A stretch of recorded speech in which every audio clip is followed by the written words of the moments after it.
Recently, the issue which came before the Honorable Supreme Court in a reference was whether a child from a void or voidable marriage, though legitimate, is entitled to the ancestral property of the parents.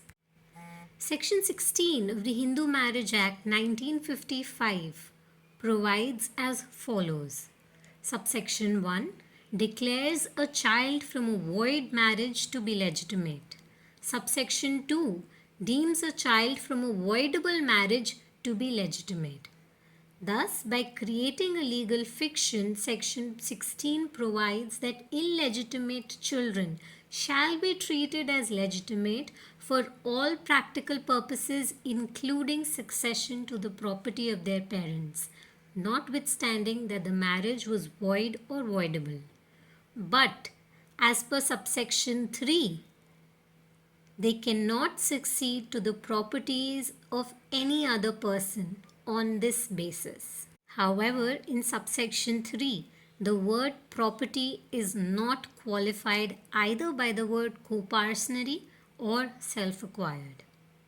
Two questions primarily arose for consideration before the Honorable Apex Court. Firstly, whether the legislative intent behind Section 16 is to make such children co-partners and thus entitled to initiate or get a share in partition, actual or notional. Secondly, at what point does a specific property transition into becoming the property of the parent?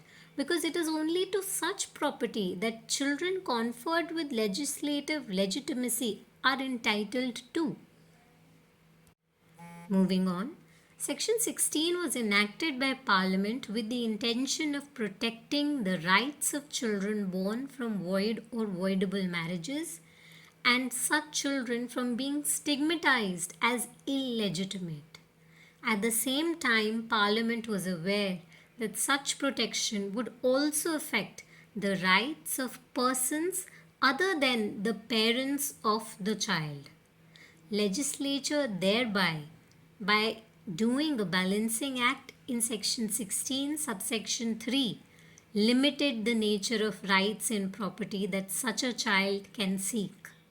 Such an individual does not ipso facto become a co-partner in the Hindu Mitakshara joint family property. That is, he does not acquire any interest in the co-partnership property by birth. The Parliament, while enacting these provisions in the Hindu Marriage Act, continues to recognize the institution of Hindu undivided family governed by Mitakshara law and also the concepts of co-partnership and co-partnership property. And thus, the Parliament has nowhere stipulated that such child would become a co-partner by birth. The Honorable Apex Court observed that holding that the consequence of legitimacy under subsections 1 or 2 of section 16 is to place such an individual on an equal footing as a co-partner in the co-partnership would be contrary to the plain intendment of subsection 3 of section 16 of the Hindu Marriage Act, which recognizes rights to or in the property only of the parents. In fact, the use of language in the negative by section 16 subsection 3 places the position beyond the pale of doubt. We would therefore have to hold that when an individual falls within the protective ambit of subsection 1 or subsection 2 of section 16, they would be entitled to rights in or to the absolute property of the parents and no other person. Thus, a child from a void or voidable marriage shall not have any rights in or to the property of any person other than the parents. To understand this phrase, the Honorable Court thought it important to ascertain as to what exactly is the property of the parent. For this purpose, the court embarked upon a conjoint reading of section 16 subsection 3 of the Hindu Marriage Act and section 6 of the Hindu Succession Act 1956, thereby harmonizing the two provisions. Section 6 of the Hindu Succession Act provides for devolution of interest by testamentary or intestate succession. The explanation to Section 6 subsection 3 provides that interest of a Hindu Mitakshara co-partner who dies intestate has to be ascertained on a notional basis.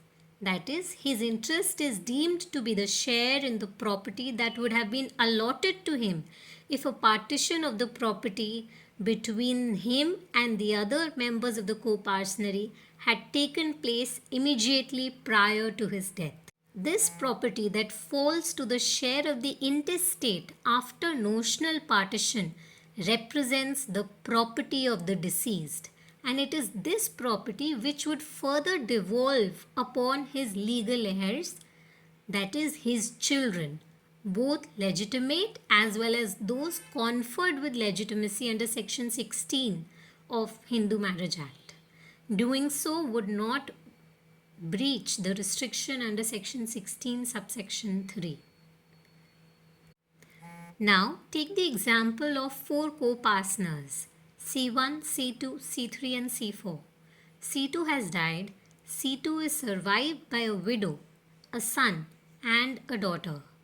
But the son is born from a marriage that is null and void under the Hindu Marriage Act. Assuming that a partition took place immediately before C2's death, C2 gets 1/4 share in the larger co-partnery comprising himself and his 3 brothers. Within his own branch, now C2, his widow and daughter from the valid marriage would each have a 1/3 share.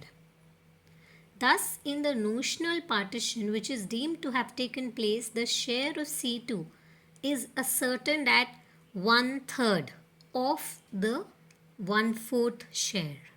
In further devolution of interest and distribution of property after the death of C2, C2's 1/3 share would be equally distributed between his widow, the daughter from the valid marriage, and the son whose legitimacy is protected by Section 16 subsection 1 of the Hindu Marriage Act, though the marriage was null and void. This child, that is the son, unlike the child from the lawful marriage, is not entitled to a share in the notional partition itself, since he is not a co-partner. As such, the property once partitioned from the larger co-partnery and in the hands of the father for his own branch is not the father's separate property until partition happens within his branch. It continues to be the co-partnery property in which his children from the valid marriage have joint ownership. In view of the restriction in Section 16 subsection 3, this property not being the exclusive property of the father, a child covered by Section 16 subsection 1 and 2 is not entitled thereto.